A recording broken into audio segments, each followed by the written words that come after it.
નમસ્કાર મિત્રો, પ્રેરણા ન્યૂઝમાં આપનું સ્વાગત છે। પાટણ જિલ્લાનું રાધનપુર રામ સેવા સમિતિ દ્વારા 5 પાણીની પરબનું ઉદ્ઘાટન કરાયું। રાધનપુરના ધારાસભ્ય લવિંગજી ઠાકોર સહિત શ્રી રામ સેવા સમિતિના પ્રમુખ પ્રકાશભાઈ દક્ષિની ઉપસ્થિતિમાં પાણીની પરબનું ઉદ્ઘાટન કરાયું હતું। રાધનપુર હાઈવે રામલલ્લા ચોક નજીક અલગ અલગ 5 જગ્યાએ રામ સેવા સમિતિ દ્વારા ઠંડુ અને મીઠું પાણીનું વિસામો વ્યવસ્થા સાથે 5 પાણીની પરબોનું ઉદ્ઘાટન કરવામાં આવ્યું હતું। ભર ઉનાળામાં કાળઝાળ ગરમીની વચ્ચે પીવાના પાણીની વ્યવસ્થા, લોકો છાયામાં બેસવા માટેની વ્યવસ્થા શ્રી રામ સમિતિ દ્વારા કરાતા રાધનપુર નગરજનો પણ શ્રી રામ સમિતિનો આભાર વ્યક્ત કર્યો હતો। અલગ અલગ દાતાઓએ સહયોગથી સેવાકીય પ્રવૃત્તિ રાધનપુરમાં કરવામાં આવે ત્યારે આ પ્રસંગે રાધનપુર ધારાસભ્ય લવિંગજી ઠાકોર અને રાધનપુરના નગરપાલિકાના નગરસેવક એસજી ઠાકોર અને રાધનપુર રામ સેવા સમિતિ સભ્ય સુરભી ગૌશાળા સભ્યો, નગરજનો, દાતાઓ ઉપસ્થિત રહ્યા હતા। રાધનપુર ખાતે સેવા સમિતિ દ્વારા અગાઉ પણ 2 પાણીની પરબનું ઉદ્ઘાટન કરવામાં આવ્યું હતું।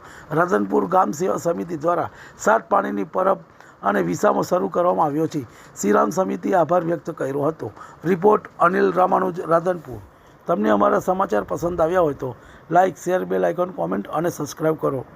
ખૂબ આજે આનંદની વાત એ છે કે આ ઉનાળાની કાળઝાળ ગરમીમાં આજે રામ સેવા સમિતિ દ્વારા અને જે દાતાઓએ 5 પરબોનું આજે સુંદર આયોજન કર્યું છે, ઓપનિંગ કર્યું છે, એ સૌ પ્રથમ તો હું દાતાઓને ખૂબ જ એને અભિનંદન આપું છું કે પાણીની પરબ તથા વિસામો અહીંયા એ ઉનાળાની કાળઝાળ ગરમીમાં અને આજ પવિત્ર દિવસે રામનવમીના દિવસે આજે 5 પરબોનું એકી હારે એ ઓપનિંગ થયું છે, ઉદ્ઘાટન થયું છે। એમાં રામ સેવા સમિતિ અને જે દાતાઓએ જે આ પરબ પૂર્ણ કર્યું છે, ખરેખર એ ભાગશાળી છે।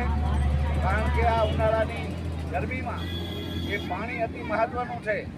ખાવાનું એક ટાઈમ ના મળે તો ચાલે, પણ એ પાણી પીવાનું મળી રહે એના માટે દાતાઓએ ઉદાર હાથે અહીંયા સુંદર આયોજન કર્યું છે। અને એક એ વાત એ છે કે અહીંયા જે ખરેખર કચરો હતો આ રાધનપુર નગરમાં પ્રવેશતામાં એ આજે સુંદર સફાઈ કરીને અહીંયા પરબોનું આયોજન કર્યું છે।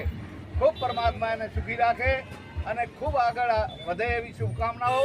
અને જે મરણ જનાર છે એમના આત્માને પણ પરમાત્મા ખૂબ શાંતિ આપે।